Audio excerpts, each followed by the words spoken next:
موقع پر بھی نماز کو چھوڑنے کا تصور اسلام میں نہیں ہے. اسلام میں ایک نماز ہے جسے کہتے ہیں صلاۃ الخوف. یہ وہ نماز ہے جسے جہاد کے میدان میں ادا کیا جاتی ہے. جہاد کے میدان میں اس نماز کی ادائیگی ہوتی ہے. عزیز ساتھیوں، بزرگوں، ماؤں بہنوں، لڑائی کا میدان ہے.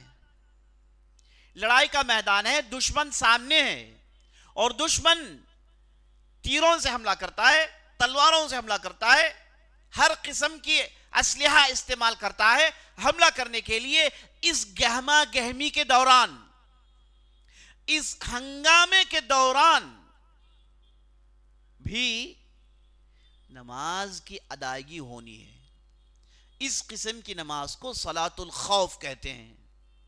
اس میں نماز کے اندر تخفیف کر دی جاتی ہے، یعنی کم کر دی جاتی ہے.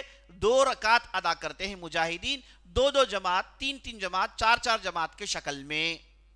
اور نبی صلی اللہ علیہ وسلم نے ایک ہی امام کے پیچھے کیسے مجاہدین کی تقسیم کی جائے اور کیسے ایک امام کے پیچھے سب نماز پڑھے، اس کی تفصیل آپ صلی اللہ علیہ وسلم نے احادیث میں بڑی تفصیل سے بیان کی ہے.